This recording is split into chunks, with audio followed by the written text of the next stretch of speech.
Hey, it's been a little bit since I've been able to post a video. What I've been working on for the last 6 or 8 weeks now, on and off as I have time, is the miter station slash storage area cabinets on the east side of my shop. I have this blank canvas that's the east wall. I couldn't really decide what direction to go with it, but I finally decided, and this video will showcase how I'm going about that. So here I went ahead and just grabbed a 4x8 sheet and threw it down and started sizing it with my track saw. It's a little oversized, so I can trim it down to the exact size that's manageable on the table saw.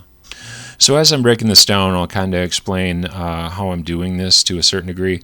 It's not your standard Carcass construction for cabinetry. Usually they're designed to be somewhat modular, and you bring the pieces in. Each one has its own box and single wall, and then you sandwich those walls together. The design I'm going for is to save some money on plywood because it's so ridiculously expensive, and two, because it's a custom build for this particular space. So I'm doing a kind of an unconventional design, and you'll see that as we get into it. So this piece is a strut that's going to help support the weight of the surface of the cabinet.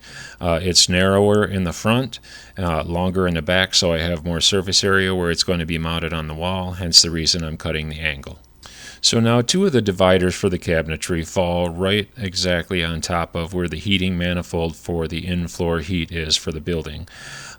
So I have to cut a notch, a substantial notch out of it to essentially make an upside down L. And then I just cut a little guide piece to cut a 3" by 3" recess for a toe kick to cut on every divider. And then after a few hours, I had everything cut to its final dimension and stacked. I have it all labeled with blue painter's tape so I know what goes where, and I'm ready to start putting it together. So on this first piece, I used some pocket hole screws to mount the two rear runners to the end panel. I have a temporary brace stuck in on the other end to support it because I'm doing it by myself. And now I can mount that angled strut I was talking about. This will support the top of the cabinet. Later down the road, I realized I put a couple pocket hole screws into an area that's exposed.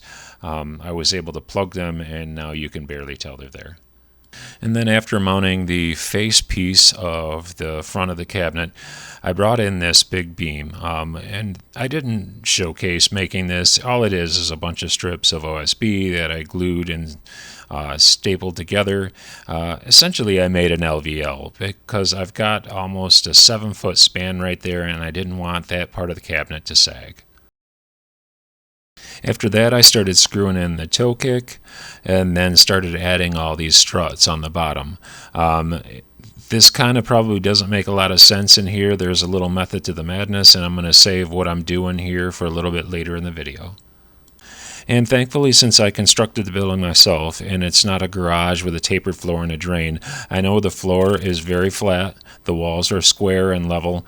It made it pretty easy to go ahead and set everything in there and get it to line up properly. But I did use a level for some of the verticals and some of the horizontals that stick out. But I just continued working my way down this. Now I'm at the point where I'm sticking those two upside down L-shaped brackets to go around the heating manifold. And this little lowered section is where the miter saw is going to sit. I went ahead and put a center strut in there just for some extra support. Everything's looking good, and then I ran into my first hitch. I had to notch out around this switch, but it wasn't a big deal. And then inevitably I ran into the second problem. I knew things were going to be tight around this heating manifold, but I just failed to realize that this partition was going to fall directly on top of the worst possible spot. I just marked it out, used a jigsaw to trim it out so I can still have access to those components, and then I did add a little extra piece of plywood on the back side just for the support to offset the fact that I trimmed a bunch of the plywood away. And then I just continued working my way piece by piece down the cabinet. Again, it's not the modular design where you build a cabinet and set each one in. It's kind of build it down the wall as you go. It's still structurally sound this way, so there's not necessarily a right and a wrong way to go about this. There's more than one way to skin a cat, as they say. Poor cats. The cabinet is 24 inches front to back, so I've got almost a 20-inch span between the front and the back support. So to keep the top of the cabinet from sagging, I'm just adding 3 supports. And then I moved down and continued working, just building my way down the cabinet. Where this partition meets the wall, you can see the first kind of gap or irregularity. The panel's still flat and level the way it landed, but due to the irregularities of the 2x6 lumber I got, that's just unavoidable, unfortunately. It's irrelevant, but it still bothers me, even though you'll never see it. And now with these last couple screws I'm driving, the carcass of the lower cabinet is essentially built, and I can move on to cutting up pieces to make the face frame. The face frame is constructed out of poplar. I got a great deal on that poplar from the Amish. I was super excited about that. But anyhow, I'm using a pocket hole jig to put all the holes in the back and screw this face frame together. Before I started really screwing this thing together, I was going to mention that I measured probably 9 times. I was super worried about this thing not lining up properly, so I took a lot of time making sure I got it as accurate as possible. And after I finally put the last few screws in it, I was able to take it over and set it in for the moment of truth. I was super worried it wasn't going to fit, but actually all my lamenting over the size paid off and it fit perfectly. Then I set it on the floor and applied some glue. I don't have a clue if you're actually supposed to glue a face frame on, but that's what I did. Then I used some clamps to hold it in place so I could get some 18 gauge nails into it to hold it up. So I finished the face frame on the rest of the cabinet, and here's where I'm at so far.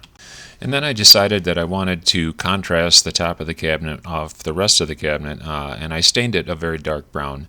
In retrospect, that probably wasn't a good idea because now anytime there's any sawdust on it, it really stands out, but it makes my housekeeping a heck of a lot better because I can see all the dust. And here I've just been applying some more of that poplar that I milled down. It gives the cabinet a more finished look, and it covers up that plywood edge. And here's where I'm at so far. I wondered if I went a little too big, but I had the space, so I went with it. This is a stack of red oak that I milled down to 3/4 of an inch. I had quite a bit of it, so I figured I would use some of it up because I really don't use it much for other projects. After I finished putting a few coats of finish on the exterior of the cabinet, I milled down that 3/4 inch red oak into all the drawer parts. The joinery I like to use when I'm assembling drawers is dado and rabbet because it's relatively easy and it's fairly strong. Because I'm using 3/4 inch stock, all my rabbets and dados are all set to 3/8 of an inch deep and 3/8 of an inch wide. It makes it really easy. I make a few test cuts on a scrap piece to dial in the saw, and then I just went ahead and made all those cuts. For the dado that will receive the drawer bottom, I used a 1/4 inch carbide router bit. The reason I opted to use the router table is simply because I was being lazy. I didn't want to set up a 1/4 inch dado stack, and I already had a 1/4 inch router bit that would work perfectly. Everything was moving along quite well, and it was working good until I had a piece upside down, and I actually milled the dado in the wrong face of the drawer part. Thankfully, after a few minutes, I realized this was actually the drawer front, and this drawer front will eventually be covered by a drawer face, and no one will ever see that imperfection. I finished milling the rest of the dados, being sure to orient the boards with the proper face down. For the drawer back, I end up trimming the dado off, so I didn't actually need to cut that dado, but I was in the groove. Trimming this dado off allows you to slide the drawer bottom in during assembly versus build it in. You'll see this when we get to the drawer construction. And now with all the drawer parts ready for assembly, I just need to cut the drawer bottoms. I was able to get my hands on a 1/4 inch sheet of Baltic birch plywood, which is rare where I live, but I was able to get a sheet, and that's what I'm going to use for the drawer bottom. And now it's time for my favorite part, sanding. Lots and lots of sanding. I'll see you guys in 4 hours. With that unpleasantness done, it's time to move on to assembling the drawers. The bottom of the drawer is cut very square, and the dados are tight, so that should automatically square the drawer up, but it's always good to double check. And then I just use some small gauge nails to tack the back of the drawer bottom in place. So this is a fairly standard shaker style design. These are the cabinet doors I'm building. There's a 1/4 inch wide dado, it's a 1/2 inch deep, and there's some 1/2 inch long tenons that stick out on the top and the bottom. Now with all the cabinet doors done, I can go ahead and drill out the holes for the concealed cabinet hinges. There's not a lot of margin for error with these, so I made sure to get the location of the hole drilled perfectly. Then I use a straight edge to make sure they're even when I screw them down, and I did that with all the doors. For the large storage area that encompasses the left side of the lower cabinet, I'm just building a big removable panel that will set in place to close that area. Because this area is wider than 4 feet, and I wanted my grain on the front of the panel to run vertical, I needed to have a seam in the middle, so I'm applying a couple struts on the back to just give it some extra strength. While I set that aside, waiting for it to dry, I did work on the doors. I put a couple coats of finish after some sanding, and now we'll move back to that big panel. Once I had the clamps off, the moment of truth, I stuck it in place to see if it fit, and what do you know, it did. Now, because I want this panel removable, I'm just putting a couple boards on the back that are going to act as a hook, and it'll latch over the lower part of the face frame on that end of the cabinet. For the top, I'm starting with just putting some rare earth magnets onto it to act as a catch to hold it in place initially. I used some painter's tape and some acrylic paint to help mark the location for the rare earth magnets to mount into the cabinet face. Now, with the location of the magnets where they mount into the cabinet very clearly marked, I was able to drill those out and use some CA glue to mount the magnets in place. With all the magnets in place, I was able to set the panel back in, and it stuck there fairly firmly. Then I added a catch or a stop to the right hand side of that panel, because just right of that is going to be a hinge door that is going to close on that stop. I put 4 coats of finish on all the doors. I sanded between coats. I tried to make it look nice despite being shop cabinetry. I was able to mount all the hinges, which was very easy with all the holes pre-drilled. Then it was time to mount the doors in place. I used a spacer block to keep an even height at the floor to maintain a steady reveal, and I just went ahead and went down the cabinet and mounted all those doors. And now I didn't discuss it much as far as the panel in the door. The other side of this panel facing inward is actually the finished side, and I thought it was very bleh. It just didn't have any character, so I actually flipped the panel around to the unfinished side, and it just looked a lot more interesting, a lot more character with the grain.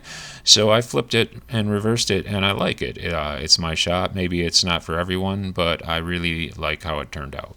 And once I added the door to the big removable panel, once you open that door, it wants to tip outwards. The magnet doesn't quite hold it, so I added a catch just to secure it. And here's where I'm at so far, kind of stuck, because I ordered the drawer slides months ago, and it took them a really long time to get here and multiple calls to customer service, but they finally showed up and I can progress. Well, we're finally back to doing this, so got a little 1/8 inch spacer, and that's going to set my height for the drawer. I got a laser set up, and I can raise and lower that, and I got my line. You can see I got an 1/8 inch space over here, and we're good to go. So now I can take my slide, and I'm going to use this to level it. Then I just worked my way down mounting all the drawers using the laser to make sure I got them nice and flat. I didn't record it because there's a lot of plumber's crack and nobody wants to see that. Then I methodically worked my way through mounting the drawer slide location on the drawers and got those mounted and installed. Now, I didn't build any of the drawer faces yet because I was waiting for the drawer slides, and I like to get the drawers mounted before I build the faces. I just find it personally a lot easier. Finally, I was able to mill up a bunch more of that poplar for the drawer face assembly. Then I set up my crosscut sled because I trust that to be very accurate as far as square, and started sizing the drawer parts down to their precise measurement. With them all trimmed down, I was able to start cutting all the dados for the interior panel. Again, these are going to be a shaker style panel, and I have a dado stack set up with a test piece. And again, I just sneak up on that fit until I get a really tight, square, accurate fit on these. So what I'm looking for is a nice tight friction fit. It registers nicely and seats down to the bottom of the dado with no gaps. Once I'm happy, I can move on and start cutting all the main drawer parts.